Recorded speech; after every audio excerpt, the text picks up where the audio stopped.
どうも、ベトナム在住の浮津です。今日はね、ちょっと CV125T、整備ではなくってね、古い部品を復活させる実験テストをやってみたいと思います。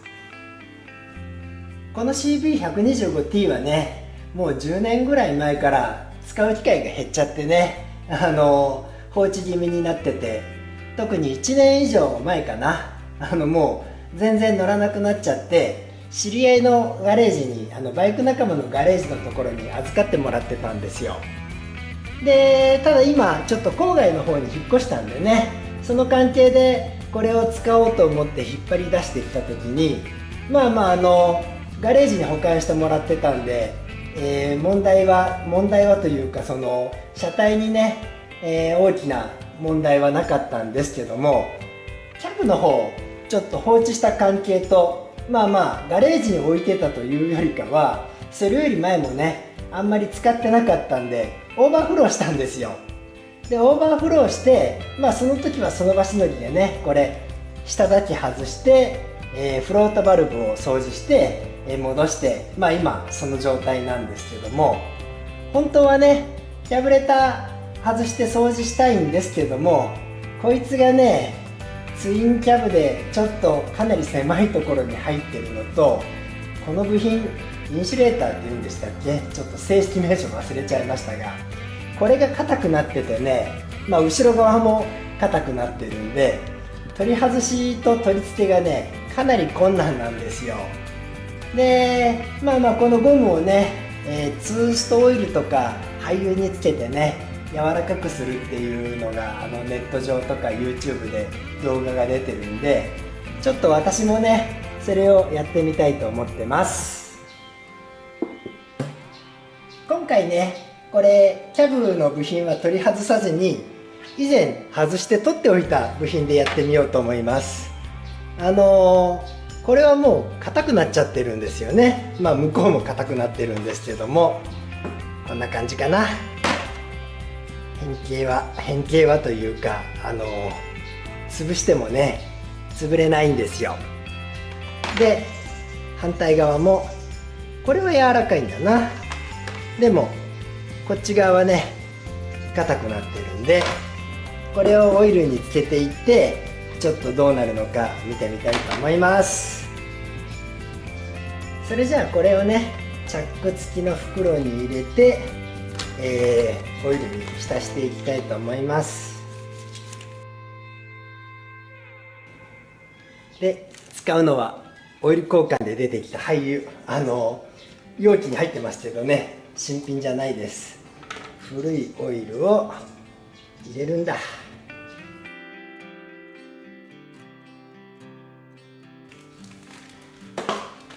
念のためね二重にしておきます。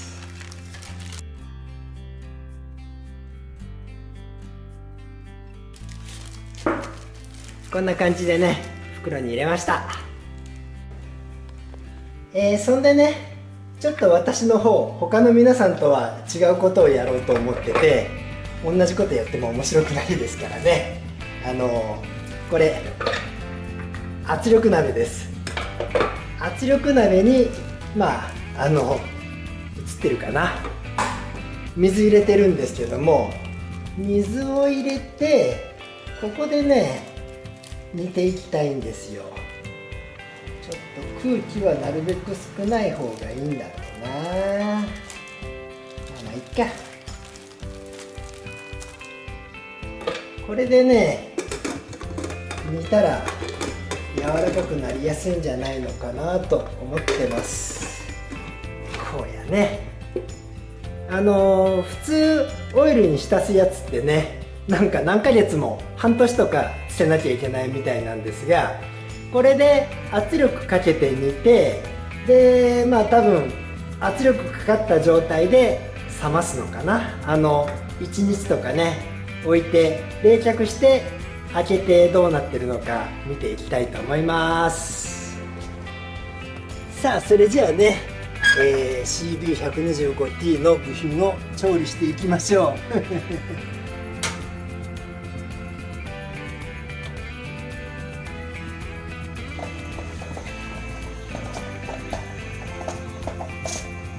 まだねこれ2、3分しかなんだ圧力かかってから火にかけてないんだけども、なんかいつもとね様子違うんですよ。ちょっと怖いんでね、これでやめちゃいます。これでね、圧力かかったままの状態で放置して、多分もう明日ぐらいまでね、このまんまにしておこうと思います。あとはねゴム部品の方は待つだけなんで、ちょっと待ってる間、待ってる間っていうか明日まで待ちますけども、これを取り付けしたいと思います。 CB125T はね今回みたいに郊外に住むようになった場合にね、長距離中距離走るのには便利なんですけども、問題はね荷物が積めないんですよ。でもともとこれの前の型のやつは純正オプションというかオプション部品でここにつけれるキャリアがあったはずなんですけども、これにもねあればつけれるんですが、もしオークションとかで見つけても高いんでね、こんなのをね作ったというか、何かっていうとこの前後ろこの部品はね、対株 100EX のフロントキャリアなんですよ。だから普通の株よりちょっと広めなんですけどね、これを加工屋さんで曲げてもらった鉄板にね取り付けれるようにしてもらって、こいつに変えていきたいと思います。これをつけとけばねちょっとダサいんだけども、遠出に便利なんですよ。こいつのプラスネジで固く締まっているんで、ショックドライバーでね叩いて開けちゃいます。またカメラ止まりましたよ。やばいかな。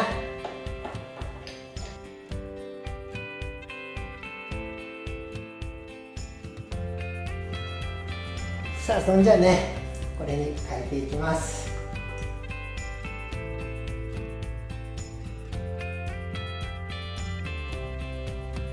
取り付けできました。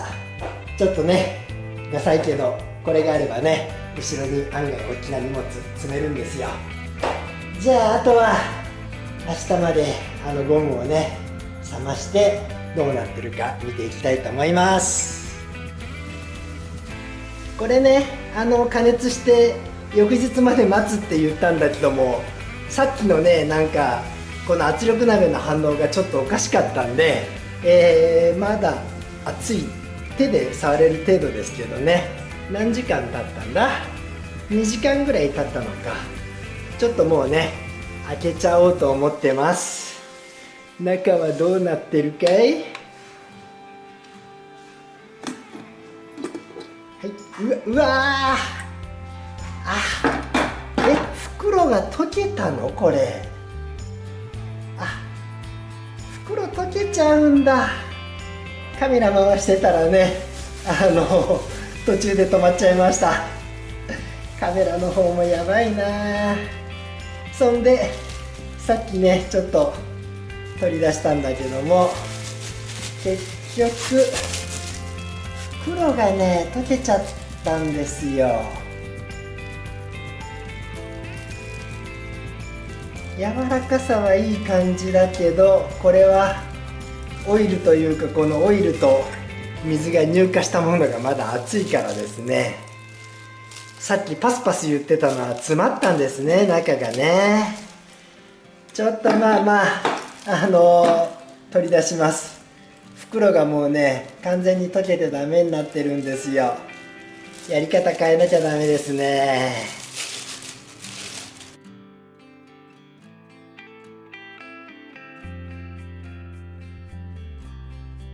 このまんまねつけておいてもいい気はするんだけど、一旦洗います。熱いからかな、柔らかいな。まあいいや。これね袋の中に入れて圧力鍋でね水でお湯で煮たんですけども、結局袋破れちゃいましてね、大変なのはこれですよ。圧力鍋の部品ね掃除にかなり苦しみました。で実はねもう1日経ってるんですよ。今回つけたやつ案外ね案外というか少し柔らかくなってます。こっちはねあんまり変わらないんだけども、まあでも少し柔らかくなってる感じはあるのかなまあまあでも硬いですね。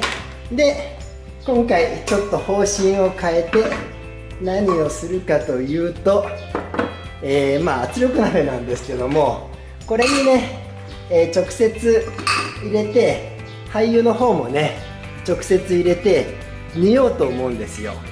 で煮て油なんでね温度が上がりすぎるのが嫌なんで、昨日ね水の中に入れて水の中に袋でね部品を入れたんですけども、今回100度を超えるか超えないぐらいかで、油で煮て火を止めてからねこの蓋をつけてちょっと若干圧力をかけようかなと。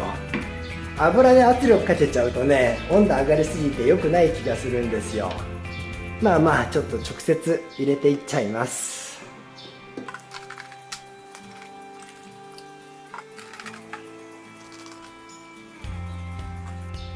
廃油をねたくさん残しておいてよかった。それで火にかけて、まあ温度計もね私100度まで測れるのしかないんで、これでちょっと温度見ながらね100度になるのを待って、そこでしばらく、煮て温めてから蓋を閉めるんだな。ちょっとこれもね部品取り付けておきます。それじゃあね温めていきます。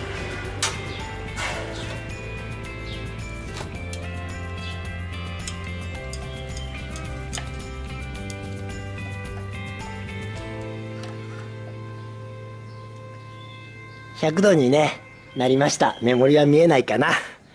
本当はね圧力かけながら煮たいところだけども、油でね圧力鍋は怖いんで火を止めてから蓋をします。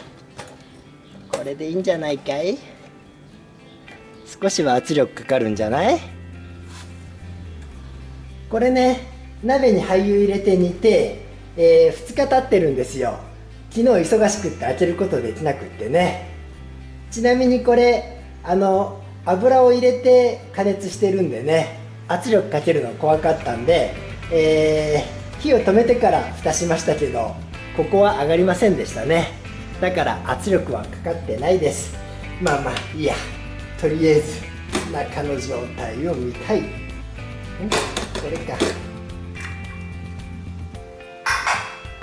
これで柔らかくなってるかい。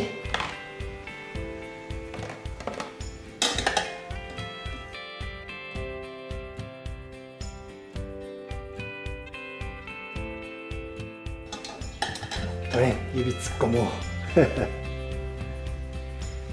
ううわー、別に柔らかくはないか。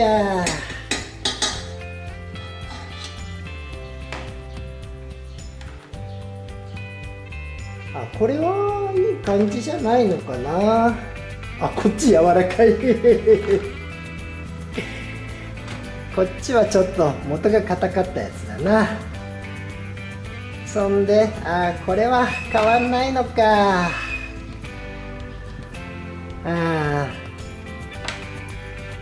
これがね柔らかくなったけど思ったほどの効果じゃなかった。まあでもこれもそんな悪くないな。こっちはダメだ。まあまあちょっとオイル拭いてきます。これね軽く拭いてきました。本当はねパーツクリーナーとかで油取ろうかなと思ったんですが、せっかく染み込んだ油がねまた取れちゃうのも嫌なんで、これでいいでしょう。ほんで元から柔らかかった方はねかなりいい感じなんですよね。だからまあまあ硬くなりすぎちゃったやつはすぐには良くならないとね。こっちもそれなりには柔らかくなってるんで元よりはねいいんですけども、一番柔くしたかったのはねこれなんですよ。こいつがね柔らかくなってないんだな。これはね裏側っていうか中に金属があって、この外側というかキャブ側だけがゴムのはずなんですけどね。まあまあ硬いです。それとこれを取り忘れたんだな。まあこれはね復活させてもしょうがないんで、新しいのに変えればいいんですけど、一旦外して少し柔らかい、ほとんど変わらないね。一応キャブで確認しようか。偽物キャブレターコピー品ですね。前に買って、ストックしてるんですけど、左右どっちでもいいか。そうだよね、やっぱり硬くってはまんないんだこれが。これがねスポッとはまってほしかったんだけどちょっとダメですね。まあまあとりあえずこれはね使わないで本来捨てるべきやつを置いてたんで、しばらくオイルの中に入れておきます。そんで次回ちょっとね向こう側映ってるかい、こ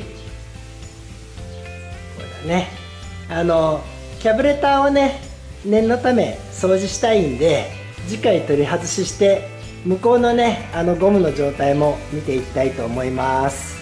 なんで今日はここまでです。それではまた。